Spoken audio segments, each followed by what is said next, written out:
morning, everybody. Whether you're on the East Coast, West Coast, or around the world, this is Coast to Coast. And how about this? We got Pags in Pittsburgh. We got draft week, so should be getting crazy over there.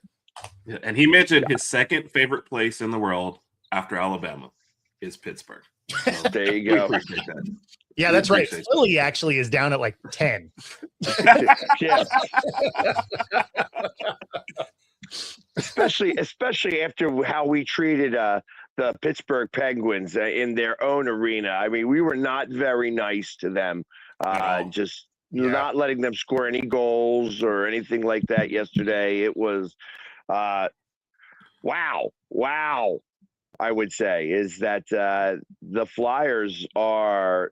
I mean, this is only one series, and it is Pittsburgh, and it's they are raring to go for the playoffs, and they look great and all. So let's just hope it can carry over to another series after this. I know that this series isn't over yet, but we took their hearts yesterday. When you guys, you guys looked like you were in total control the entire game. And when I saw the shorthanded goal, like I know, I'm not the true fan. When I saw the shorthanded goal, I was like, all right, this is over. Like it just felt like that was going to be the moment.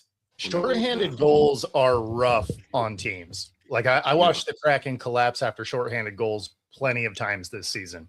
There's just something about being overmanned and you still can't stop them that it is tough on a team to come back from. And not only that, the guy who scored it, Garnet Hathaway, I don't know if he scored a goal all season long. Oh, that's worse. I didn't realize it. That's like being the guy's one home run, right? Right. His whole career, you're the guy. So it literally it was 2-1. I mean, in front of the net on a power play, and you could tell like they gave up on the play. Like literally, they just gave up on that play, and it was like, wow, that was the game. That was the end of the game for them. Yeah. There was only 2-0 there, and they could have come back a little bit, but even then, it was like people started leaving. Anybody who follows my Instagram even a little bit started to see, oh well, it's empty in there. So I was like saying, hey, they must have been, they must have all went to Betson's, which definitely dates me. When the fans feel like they're putting more effort into it than the team, right. That's when you see people get up and leave for sure. Right. So if you can visibly see guys giving up on the play, they're like, oh, you guys are out? Yeah, I'm out too. Right. Like, it's cool. I don't need to sit in traffic. Yeah. Right. Well, no, the problem was they all had to sit in traffic because they all left at the same time. I mean, it was literally. And was still a better game to watch. And I want to tell you, there was maybe, I'm not exaggerating, like 20 Flyers fans in the building. It was as light of a showing of orange that I've ever seen at a game. Now, of course, it's a Monday night. It's tough to get up here. It's the NFL draft coming up, so prices on rooms are expensive. So there was a lot of reasons why it was all home, like a home-based crowd. Sure. But it literally was like, I want to say 30 people at most. And I feel like I took a picture with every one of them. Wow. But even talking to Phil Bork afterwards, who does the post game for the Penguins, I was talking to him and I says, yeah, I felt like that the Flyers took their heart. And, he agreed. He's like, yeah, they have to find it on their way back to Philly. And I said, it's going to be, you want to talk about electricity. I expect that arena is going to be similar to the way the Phillies were in 2022, where it's going to be so loud and so electric that the energy, you're going to feel the energy on the ice. Yeah, And So yes, obviously we think the Flyers can beat the Penguins. Like they're off to a pretty good. Yes. yeah, it's. I didn't get to see the other game. I know that it was 2-2 at one point. Who won of the Carolina? Carolina, double overtime. Carolina. Yeah. Yeah. Right, I think in they the took first it to- overtime, they had a goal and we did all the celebration and then they took it back for offsides and then Okay. had to go to another overtime to win that one. So it was a thrilling one and kept you up for a while. So that was. I tell you what, there's nothing more exciting than overtime hockey. Right. You know, it's like because you know, it's like, you know, you could almost like, I know that soccer fans would say a golden goal, but hockey is such a faster sport going up and down the ice and every and shot. for soccer, they got rid of the golden goal. Like you have overtime periods now. Like if you score first in there, they'll still play out the whole overtime. So it's not like hockey overtimes anymore. But they do that, and then it becomes a golden goal. So if you're in a finals type of match, you'll play overtime, that extra 30 minutes because you have to play both. Oh, yeah, and then you go to a shootout though. Yeah, then you go to a shootout. I thought they did the golden goal after that. So it's you do like 2 overtime periods, and if you're still tied, then you start going to a shootout. So hockey is golden goal, golden puck, or whatever you want to say. So no, absolutely. So, like I said, watching that one and watching the excitement after the goal, and then watching the replays and everything, and having it taken away, you could just tell. I was wondering if they were going to recover from that because that's always when you think it's over and then it's not over sort of situation. Right. It's usually hard to bounce back. Yeah.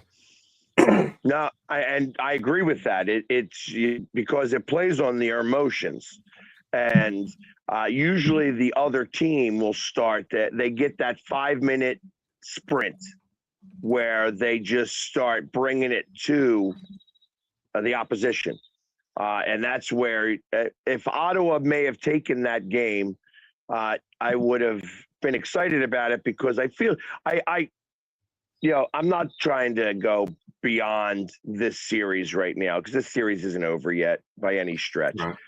But the Flyers now, the way they look right now, they could play against any team. Mm-hmm. But I will say that Carolina has a much more deep team, and they have just a lot more skilled players. However, the youth of the Flyers is really showing through. I mean, Crosby is just beside himself, frustrated. He's so angry right now because he's getting no space. Yeah. And that's what's killing them. Him and Gino, Malkin, both are having a really tough time finding any space at all. And their frustration is boiling over. Like you have bad penalties being taken by those guys. So is it just a matter of y'all are playing better or harder at this point? Or is it like somebody says here, are they getting out coached, or is this like everything is just coming together at once in the playoffs? I want to say that it's a little bit to do with coaching. It has more to do with they come out hitting. Mm-hmm. And I think the more physical play by the younger team, because, I mean, Pittsburgh has got some youth, but it's mostly an older team. Mm-hmm. And they're putting, body to board. And that's what's doing it. You know what I mean? When you are hitting them at every turn and every time they go into the corners and we're just out muscling them in the corners, that's when it takes a toll. And all game long it's happening. So it's really, if you're going to say that it has to do with coaching and the way that he is directing his team to just stay on them, stay on their body, and don't give Crosby an inch. Like you need you need everything. to make sure he block, and just make sure that he's there. I mean, I don't think he's getting many shots on goal. They definitely had a lot more shots on goal this past game than they did before, but you could tell they're just shooting it right in the center mass of Dan Vladar. So it's literally the goalie's not having to make great saves. He just has to be in the way. And they're blocking a lot of shots still. There not a lot of pucks are getting on net. And it's a total team effort by the Flyers. They all bought in, and they're young enough. They don't know that they're not supposed to win this series. They don't know that they're not supposed to be here. And they are, now they're taking all their gravy. Now they want all the gravy, and it's all gravy right now. Literally, it's been fun to watch. This is just fun hockey to watch. Well, and you can tell they're amped up because they're playing really fast in space too. Yeah. Yes. So although they are beating people up on the boards, they're just outrunning people to the puck. So I mean, you can tell they're amped. Now, can they keep this sustained through? Probably not. But this first series, I could see it. Well, it's going to be interesting. Yes, I think I'll be honest. I feel that this Penguin series is over. Yep. But that being said, I am expecting that Carolina is going to be a much tougher challenge. They are much faster. They are a lot bigger than Pittsburgh is. And it's the physicality is going to be matched a lot better. And it's going to require a goaltender. The goaltender is going to have to steal a game or two. If once we get into that series, you have to steal game 1 or game 2 from Carolina to be able to show that you've got some, losing the first 2 games isn't mean the series is over, but it's definitely going to be a lot harder. You want to at least give them some doubt in the first couple of games, or else it's going to be a lot tougher for you to do that, because you don't want to go into game 3 not being able to make any mistakes whatsoever. Right. Yeah. So having said that, how important is this game 3 for you guys going home and up 2-0? I'm one of those guys that feels that you don't want to give the other team any hope that they can do it. I think that it's a matter of they're going to wind up being okay, this series is over, but we got to keep working. You cannot give them anything. I'd feel more nervous about game 4, that they may rest on that. I think they come out in game 3 because the energy level is going to be too crazy. For game 4, if we were to win game 3, if it's a tough fought game and we lose game 3, that's one thing. But if we win game 3 and then we come out and we try to just take it easy for game 4 and lose game 4, that's where I feel it's that's youth. That's saying, we're done. These guys have already called it quits. And, having to come back to Pittsburgh may change a lot of different things. Right. Yeah. But right now we're just in the command position, and you want to keep it that way. Mm-hmm. Yeah, I mean, you never want to take your foot off the gas. That's no. Yeah. If you have the ability to end it, take it, right? Because especially in a series where everybody thought you were probably going to lose, right? You don't want to give that team that was supposed to win that confidence of oh, you know what? Okay, we got reset. We got this. If you can keep them off balance the whole time, perfect. Right. Well, and not everybody thought we were going to lose. Vegas actually had us as a 54% chance of winning the series.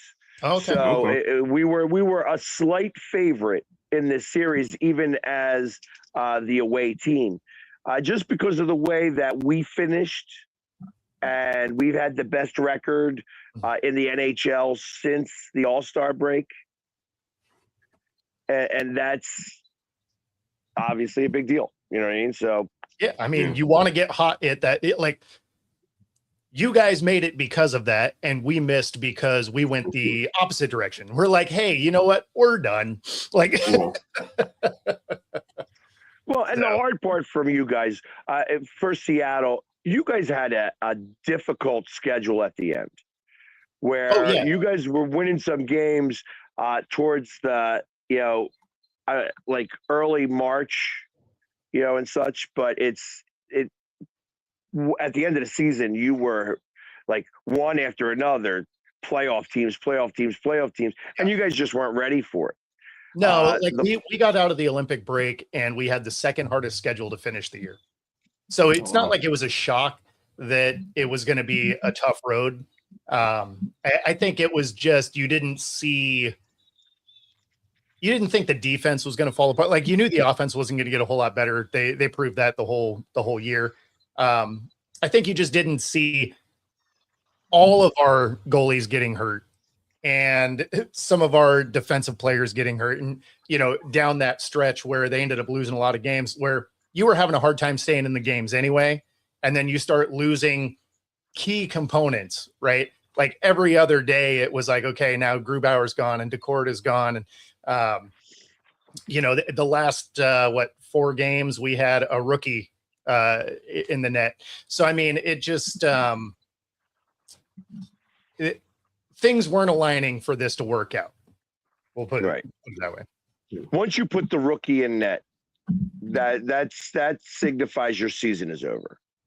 Well, especially because he wasn't actually on our roster. Like, the 3 goalies we were carrying were all hurt. We actually called him from the Netherlands to come in. We flew him in to take the net. Now, he had been with the organization before, so it's not like he was an unknown factor. But he got his first NHL start against the Flames here in Seattle, and it was just like, okay, well, I mean, that they won that game. It was the last game they won this year, but at the same time, you're just like, man, that's that doesn't say good things. Right.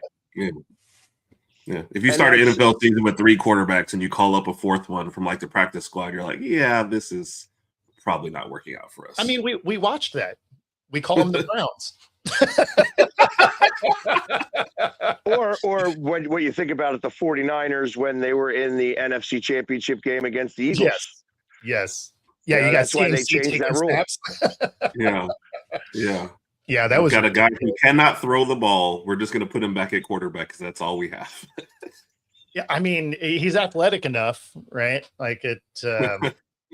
Yeah, no, that was crazy. That was great. Yeah. That honestly, that year for the Niners, if they could have stayed healthy through the playoffs, they probably do win the Super Bowl that year. Well, no. The Eagles were so far better at that. And realistically, I mean, when you think about it, even there, they dominated the first half of the Super Bowl. It was the second half of the Super Bowl like that really kind of did them in. And you could say that they were slipping all over the place and stuff like that. I mean, it is what it is. Everybody's playing on the same field. Sure. But there was a lot of that happening that just was like, oh, okay, whatever. We lost. It sucks. But don't get me wrong. As a fan of a team in their division, I am perfectly okay with how it went down. But you never want a division rival to hang a banner on you. Yes. There is nothing worse than, we're going to start the year off with that. And they're like, oh, look at this. Like, okay. Yeah. Well, and there you have it. Well, although you could actually hang it on them this year. It's a chance that you could play the 49ers. We don't even have to. They had to deal with the fact that there was a 5-story poster of Darnold on the outside of their building. The entire Super Bowl week. So that's right. That's a much better banner. Right? Look who's in your house.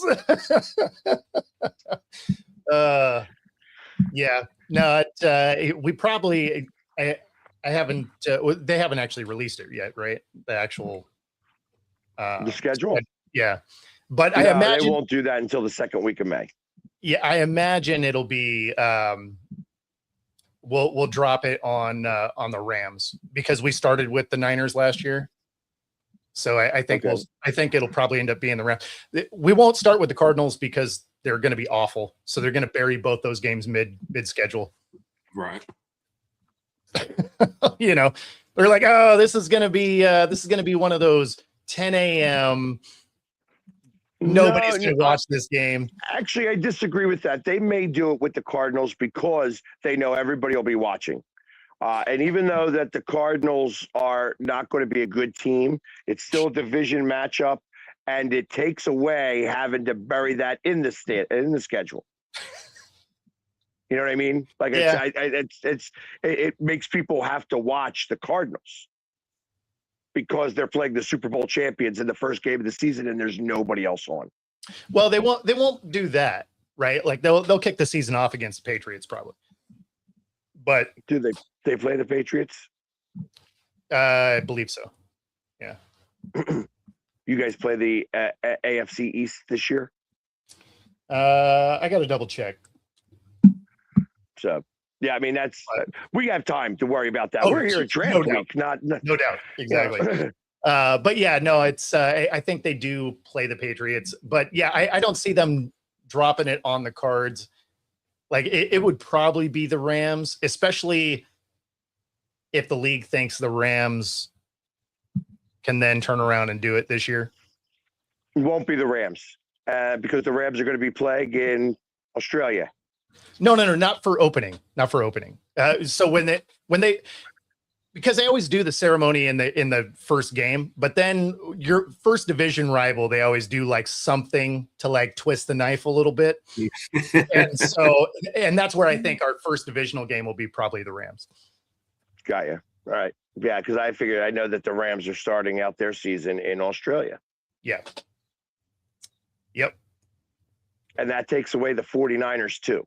Exactly. Because I think the 49ers are. So that's what makes me think that you may. I then would say that it's either going to be New England because it'll be the Super Bowl repeat, or it will be the Arizona Cardinals. That'd be such a letdown if it was the Cardinals. You'd be like, hey, we didn't even know you were still in the division. I guess it could also be the Eagles. Don't we come out that way to you guys this year? Is that on my end?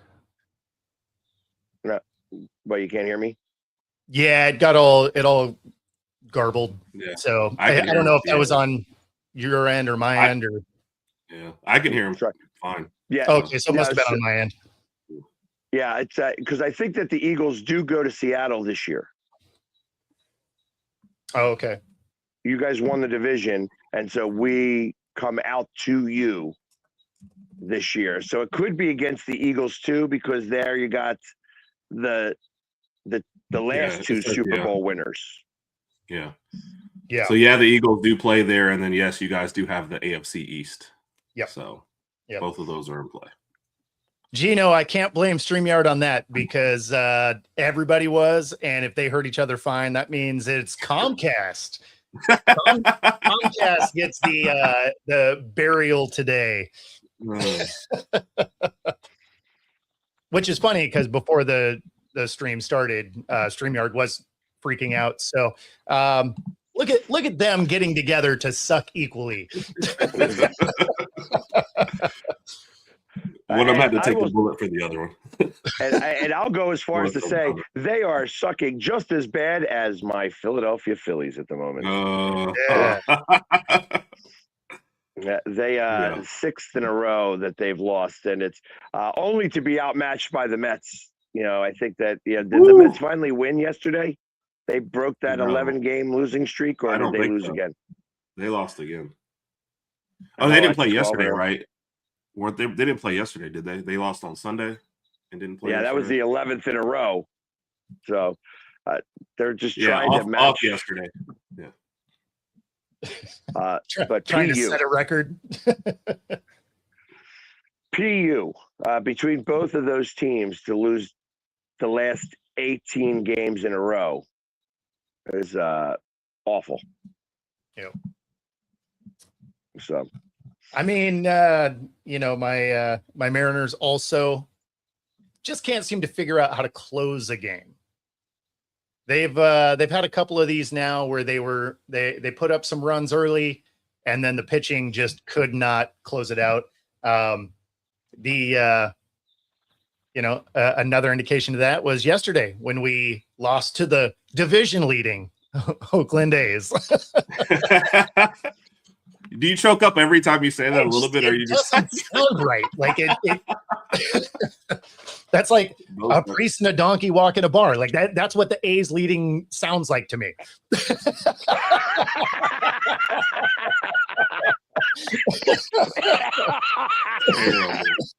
Terrible. You know what's funny? The A's are leading the division. They're minus 17 on the year in point differential. So they either win or just totally get blown out. There's no in between for them. Yeah. Yeah. No, it's and not to be outdone by the Phillies, because the Phillies, I think, have the worst run differential in the entire Major League Baseball. Oh, wow. Yeah, minus 42. Wow. We're not enough games in for that.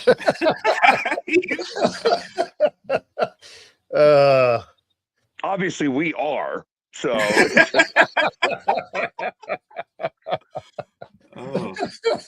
didn't even realize that. That's wild. Yeah, but you're not even last in the division, though. So the Mets are still. Yeah, not to be outdone by the Mets, but and unfortunately, it's going to probably come down to they're going to wind up firing Topper, who is the Phillies manager, and it's not the manager. This is a general manager's problem, and I will say that this is, I am a big fan of John Middleton. He's the owner of the Phillies, and I am unhappy with how they are treating this. I feel that this was a general manager's problem. He did not do anything to bolster the lineup at all. That we're running it back. He created some dissension in the locker room by saying certain things about his star players.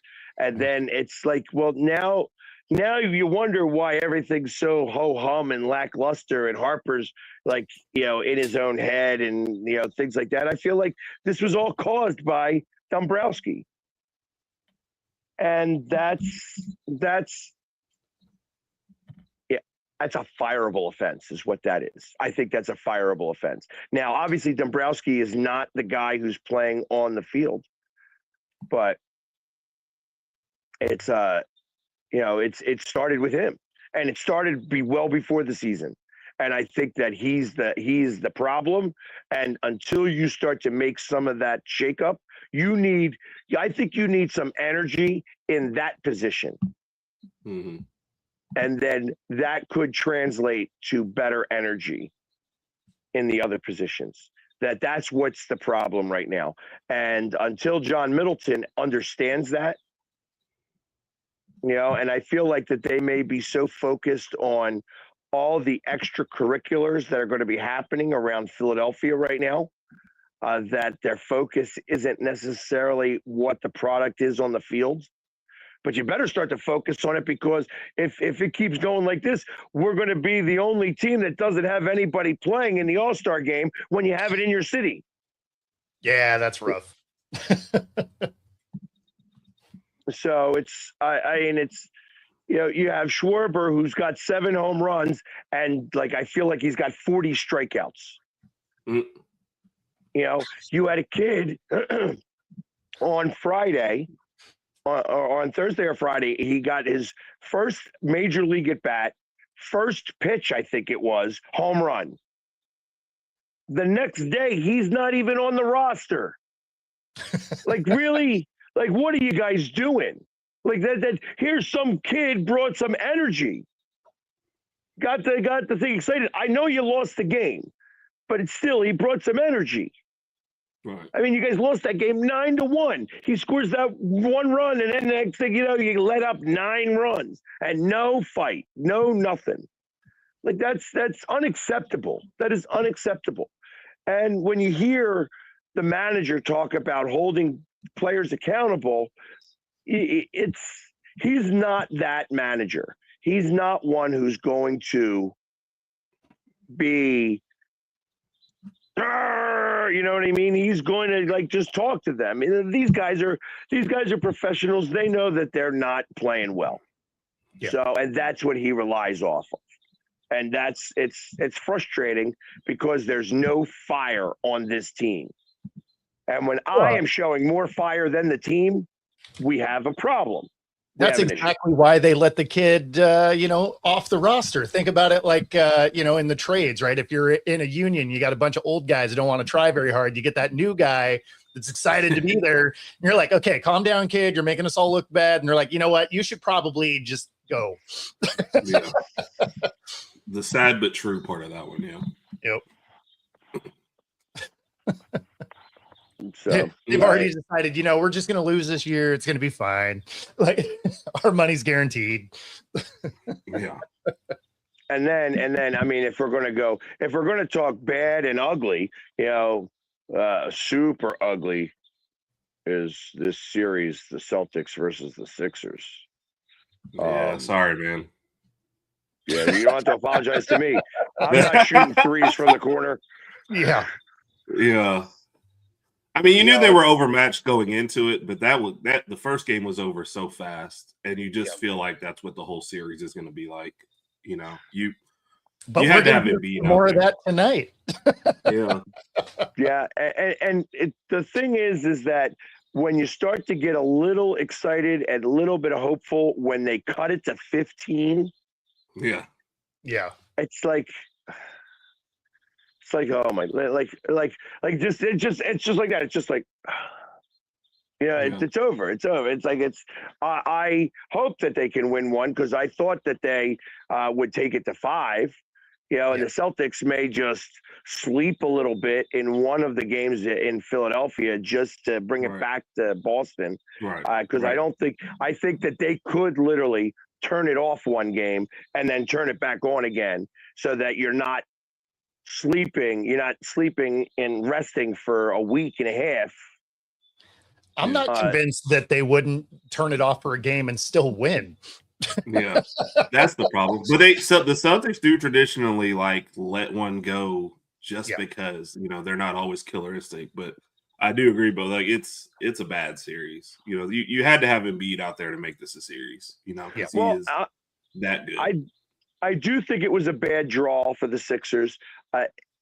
In retrospect, like I would have rather been the 8th seed to go up against Detroit because Detroit does not look very good at all.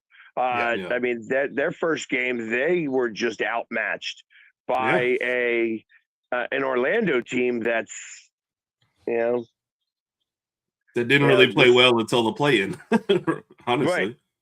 Yeah. So no, but remember we all said that too. That the Pistons team best record in the East, but still a really young team. They don't have any playoff experience for real. So, and we know it's different in the playoffs in Orlando. They were a team that was expected to be a top 4. So, if you watch that first game, and you don't think it's going to be indicative of the series, I disagree with you. I think that's what I was thinking. It's like normally I would agree with this, but they did not look good. I mean, I had somebody come up to me and ask me, hey, do I think that the Sixers could come back? And they were looking to me for, like, hey, you're the Philly guy. You're, and I'm like, I hope they don't get swept. See, you know what I mean? Like, you missed a prime opportunity. Your response could have just been like, yeah.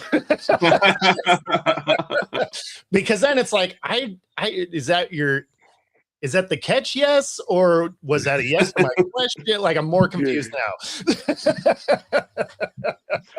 Yeah, I could have did that. I didn't hear no bell. Yeah, that's right. Yet. So the season is over. Exactly. That's more likely. It's just It's a shame. It's a shame because Maxey doesn't deserve this. VJ Edgecombe doesn't deserve it. Unfortunately, they aren't enough. I mean, I feel like that in every aspect of the Celtics. They're better coached. They got better talent. They got better depth. They're just overall better than the Sixers. And that becomes, this goes back to ownership. I don't like the GM. I don't like the owners. I feel like that they have no care about this. They are playing with their shiny new toy down in Washington. They're building a new stadium down there. They're getting ready for the draft next year. And they could care less about the Sixers. They could care less about the Devils. Good. Fair enough. I'll say this, though. With the Sixers, I think they honestly think when they have Embiid that they've done enough, and then they got Paul George kind of at the end of his career over there. And they're like, all right, we've got enough. And now you don't have your centerpiece who's going to be making $60 million a year over the next 2 or 3 years. Yeah. And on average. You're almost, and you're almost in a spot now. Like, what do we do? Because I saw somebody else. We actually discussed this the other day about trading Embiid. It's just, I don't know, harder than it sounds. If a guy's making 60 and playing 40 or 50 games a year, it's harder to find a trade partner. So you can get 40 games. That would be an MVP type 40 games, but when are those 40 games coming? Do you sit them the whole first half of the year and just say, we just want you to be ready for the playoffs? Like that's kind of where you're at. Well, yeah, I mean, I get it. The appendicitis doesn't help. Obviously, right. You can't. Sure. That's not something that's planned, or like, the year before was his eye, and the year before that, it's like, so it's, as if luck was a real thing, he is very unlucky with his health. Yeah. Yeah. So it's, I don't know. My thought is that he's not tradable before the season, that he's maybe a piece that could be traded at the deadline to a team that needs that extra bit of firepower, right? That would be able to give up a lot more because he's, there. But then how do you work the cap? Right. That's a lot of money you'll have to pay him. Yep. It's funny you mentioned that Houston would love to have him right now, especially with Durant sitting out again. So that series is about to turn. And then, of course, speaking of series turning, the Knicks did what the Knicks you expect them to do, right? Like they had that game in control until the fourth quarter, and then they decided, hey, you know what? 3 was enough. Yeah. You're averaging like 30 a quarter, and then you score 15 in the fourth at home. Yeah. And just to lose by 1. Yeah. And I mean, and you had it in hand. Like you were going into the fourth quarter really dominating that game. And then the Knicks do Knicks things. It's so sad because you had just said it yesterday. Yep. Yeah. That was just an awful ending, especially at home, and Atlanta's not a great team by any means, but you can't let one like that slip away, And obviously it's so early. They could still win the series, but that was just an awful, awful ending to watch. It's like they just forgot everything they were doing. Well, and talk about who does Atlanta have? Who's even on Atlanta? Johnson is their best player now. They got rid of Trae Young, so it's not a team of stars. CJ McCollum came over, but it's not consistent. And then Dyson Daniels, still a young guy. So it's a team that's kind of like changing their whole identity since they traded away Trae Young, or basically gave away Trae Young. Yeah. You mentioned CJ McCollum. Yeah. He's as old as I am. Yeah. He's as old as I am. He's like 55 years old. Yeah. And he was the star yesterday, though. What did he hit, like 30-something in the game? So, he came over in the trade for Young. He's never been a really athletic guy and a mid-range jump shooter. So, like, his game will probably be there for a while. He's not running out and pulling anything. So, CJ McCollum 32 yesterday to lead the team. God bless him. But the rest of the names, you probably be like, yeah, I don't know, because sometimes I have to look up these people to see who's on. Jalen Johnson is their star now, so that tells you probably everything you need to know. And that's how you know that the Knicks you can't take serious, because you're dominating this game. They don't really have anybody on that roster, and then they still folded. So you're giving a team that really you thought was going to lose this round, right? Like I didn't think Atlanta would get by the Knicks, even though I assume the Knicks are going to flame out along the way. But now you let them come back in a fashion that they're like, look, we can win any of these games. Like you don't want to give any team that kind of confidence. Yeah. Well, and then it's kind of like the Hawks at the 6th seed. You trade away your star, and kind of like you were talking about with the Flyers. Honestly, they're a young team that doesn't know that they should be intimidated. So they're just like, we're just going to go out and play. You know, you've got CJ McCollum. He's probably older than the rest of the starting lineup combined, and a bunch of young guys. So they don't care. You know, they're just out there playing and having fun. And good for them. You know, it's like, listen, for sure. I know what it's like playing against Atlanta and being up by 18 going into a fourth quarter and losing a playoff game. Yeah. Yep. And then saying out loud, there ain't no way we're losing this one. We're winning this game and taking the heart from all the Atlanta fans and put a dagger in the heart of all Atlanta fans. And then having to say at the end of that game, wow, I don't know what just happened there. Yeah. I feel you. To that point, they were up 12 going into the fourth at home. And that's a mess. That's a mess. Yeah. You know, and now Atlanta's done it. You know, so they did it back then against the Sixers. Now they've done it against the Knicks. That gives a team hope. Exactly. Like and that's why I say, like, that gives them a confidence that you don't want to give teams, because especially coming back like that, because now if they're down again, they don't get down on themselves. They're like, look, we've done it. We've done it in this series. Yeah. And so you don't get that let up when a team starts to get in their head because they're behind or whatever. They've seen that they can overcome that. So you're not going to have that same advantage where you can just, you know, steal their hearts.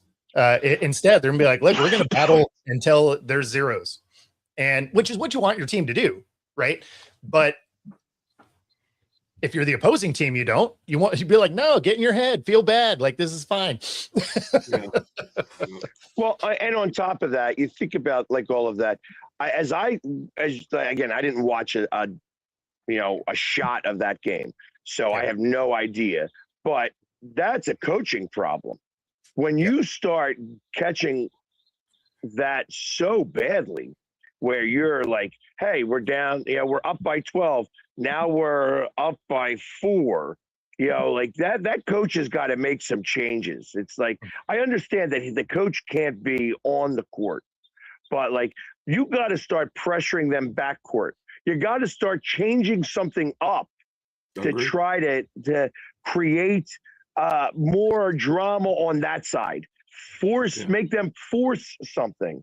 And if you're not doing those things and the coach isn't suggesting that you do those things, well, now you're done. I mean, the coach had as much to do with that loss as every player on the court. It's hilarious that you say that, because one of the articles that I'm going to read as soon as we get off here, that's what it says. Mike Brown fails first major test as a Knicks coach with the Game 2 collapse. And I'm like, they're already they already have the article ready for you. So, unless you wrote it. You didn't write this article about 3, did you? I did not, but okay. But I understand. Completely, because when you see it, and I'm just hearing it from you guys, that it's already that's the storyline. That's a coaching issue, because the players are going to do what the players are going to do, and if you're calling the plays, and that's what they're doing, they're calling it from the sideline. Hey, let's do a 4, let's do 3, and listen, you are outmatching this team in general. Again, stop shooting threes. Start driving the lane. Start getting up and having them foul you a little bit. Go to the line a couple of more times. Can't just give it up. And that's what it sounds like to me that they did. They gave it up. Yeah. That is something just basketball-wide that I always find irritating. It's like, okay, the 3 isn't landing, so we're going to jack more of them up because we're starting to fall behind. So we're just going to keep launching them. It's like, there's just some fundamental basketball you could do that can like get it, because the other team's not going to hit every 3. So you can keep pace. You can claw your way back in just playing normal, dirty basketball. And instead they're like, oh, we got to hit more 3s because now we're down. It's like, oh, okay. And I got to agree with you. I got to agree with you on that because like you have Andre Drummond taking 3s from the corner. Yeah. Why are you taking a 3? Yeah. Listen, you should be under the basket so that when these guys miss their 3, you can get the rebound. Now, I understand that Boston has got somebody who's going to be able to compete against him. But, like, you should be driving the lane. You should be getting inside and doing, like, sky hooks or whatever you need to get 2 points. Yes. Like, operate in the paint. You should not be – Andre Drummond should not be out of the paint, on the corner shooting 3s. Yeah. There's no chance of that. You know what's weird with Andre Drummond? Because I had to go look after he hit that corner 3 in the last in the play-in game. He shot more 3s this year, like 90 of them, and he was like 30 for 90 than he did for the last 8 years combined. In the last 8 years, he took like 2 3s, and then all of a sudden this year he's decided that that's part of his arsenal, and now you had like 90 of them. When he shot that corner 3, I was like, "There's no way." Andre Drummond, he's like always been known as a big rebounder, never even go to the perimeter. So I don't know what you guys did to him this 1 year. He's drinking somebody's Kool-Aid. Rebounding is one of those effort plays, and some of that falls on coaching, right? Like some of it's on the player, right? Like rebounding is certainly one of those things you got to want to do because it's not easy. You even in today's league, you still get beat up down there trying to do it. But it's also a coaching thing. Like if you got guys that don't seem to have that drive anymore, you have to scheme them in ways like, look, you got to drive like proximity. One of you has to get down there, right? Like you can't just give these away. It was something that I talked about with the Storm the entire last season is we would do all of the high effort plays on steals and blocks. And as soon as it came to rebounds, like, backpedaling down the floor. It's like, what do we like? If you miss that first shot, you can have another one. Yeah. To that point, 2 of the best rebounding teams in our league, is Tennessee and Texas A&M, and they are every year, no matter what the personnel changes, because the coach emphasizes that. Tennessee was beating teams this year by one guy would throw up a shot and 4 people would go get the rebound, and it was like. Shooting percentages were crazy, but they would always go after. But it is a coaching philosophy, for sure. In that for sure. So, and that's why the loss of the power forward in today's basketball game is such a loss. If there was a coach who actually reinstituted a power forward, a true power forward, that power forward would get to the Hall of Fame. Because this NBA is soft. Imagine Rodman's motor for going and getting a rebound in today's league. Like he would have the most rebounds ever by a lot.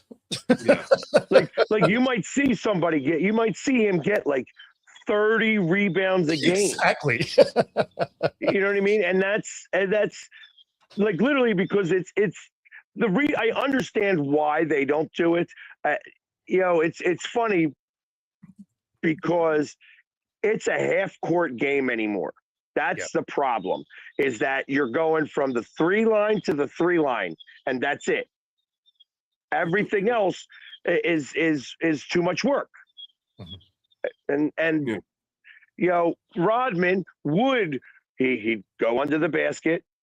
And then he'd run back to the other side and go under the basket nonstop. And that's why he'd have the most miles on him. You know what I mean? He'd have to do it the most, because it's literally you're going from one end of the court to the other end of the court, to the other end of the court, to the other end of the court. And he didn't need to score points. That's all he had to do was get rebounds. Yep. Yeah. Well, he's surrounded by scorers. So, really no emphasis there. But yeah, because usually if you get rebounds, you get assists. exactly. Yeah. Oh, he could have, in today's league, he absolutely could have had triple doubles scoring no points. Right. So For sure. it's a shame. It's a shame because I feel that it's like playing small ball in baseball. Yes, It's a lost art. it really is. And this is the same thing. Driving the lane, like Allen Iverson, if he was playing in this league, I think he'd be scoring 40 and 50 points. That was the reason why Kobe was so great, because not only could he shoot a three, he could drive the lane, and you didn't know how to stop him because you don't know how to defend somebody who drives the lane anymore. Yep. Yeah. Well, and he had such a great mid-range also, right? I mean, just mirroring everything Jordan did.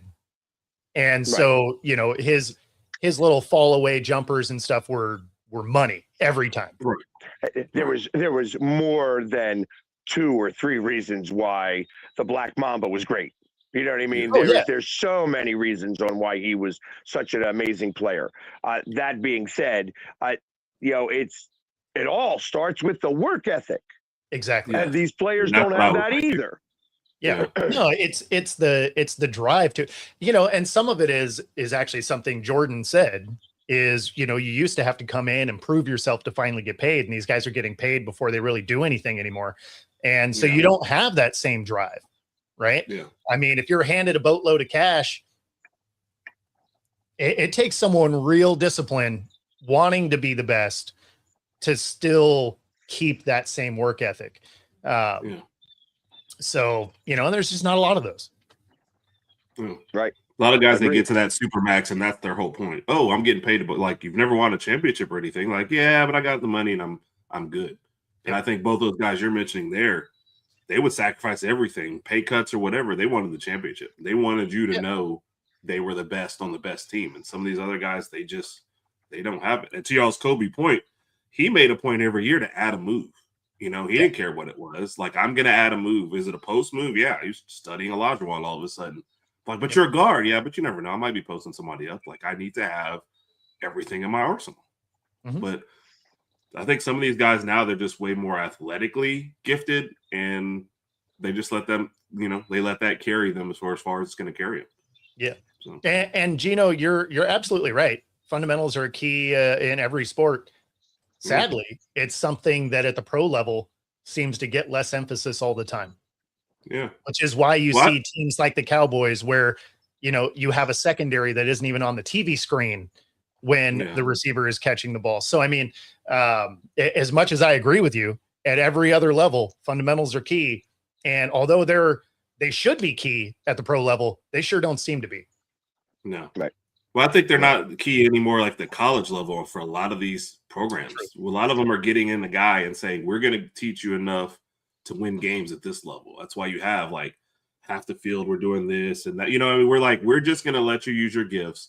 We want to get you on the field. We already paid you your NIL. So we just want to get you by in this game. And we're not necessarily teaching you the skills that you need for the next level. I'm just teaching you the skills you need to win the next game. That is absolutely because you are in pro sports now. Right. And coaches are being fired as such. So if you don't do something in 2 years, even though they give you a 10-year contract, doesn't matter. You're still getting fired. And so now it's like, you don't have programs that you're bringing guys along and making them better and teaching them everything they need to know. It's like, look, you're good. We need you here so I can keep my job. And you're probably going to hit the portal as soon as the season's over anyway. So you don't have that player development at the college level anymore. It left the NFL a decade ago. And so, I mean, unfortunately, you're seeing a lot of bad football or just bad sports, because every sport is starting to do it, is now the last elements of bringing kids along and teaching them fundamentals is high school. Like, that's not great. That is, you have a lot of years after high school of sports, if you're playing at a pro level or you're aspiring to, that if your last real fundamental like drive from coaching is the high school level, that's terrible. Yeah. Yeah. Well, interestingly enough, as you're saying that, that's why. So again, I'm going to go back to hockey. Porter Martone, who just came and he lost out of the Frozen Four, came and joined the Flyers, but all he did in college was bulk up and hit the weight room and get bigger, and to the point. They're doing it differently for hockey players in college now. They're taking the old school approach to that rather than they now know that college is a better feeder program because you're learning a lot more and you're hitting the weight room. You're getting yourself bigger because you only play on weekends there. And then you come out and you're okay. Now you're more NHL ready because not everybody else is doing that. They're not doing that in the AHL because there's not time. You're too busy playing hockey to get bigger.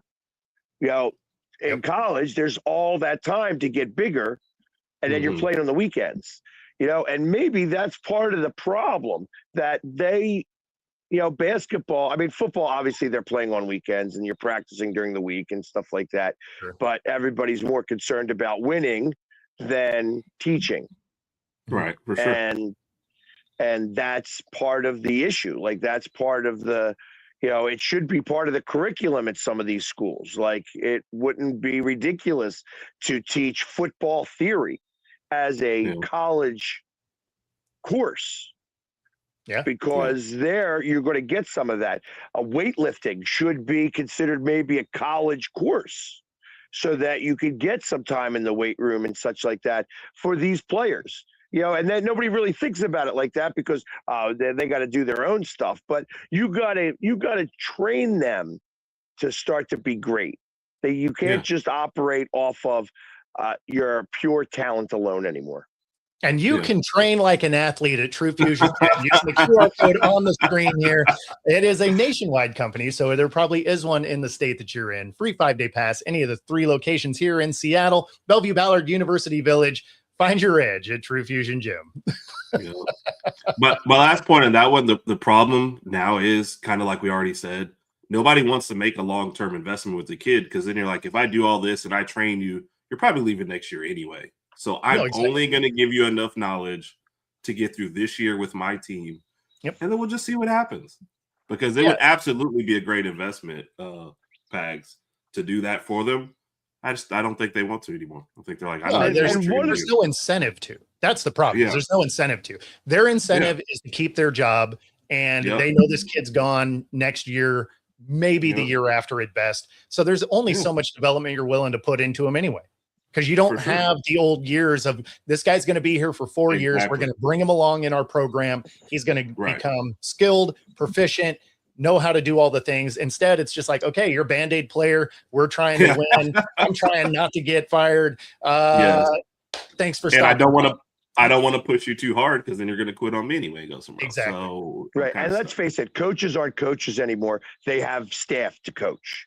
Yeah, they are just the head of the organization and the one that gets looked at when they win or lose. That's it. Everybody else is they have people to coach. They're too busy to be coaching. Yep. That being said, gets us to the top of the hour. Appreciate everybody tuning in. If you are listening at 97.3 ICU Radio, we do have some smooth jazz coming up next. Smooth jazz. And then, of course, if you're on any other platform, be sure to like and subscribe. Take it easy, everybody. Peace.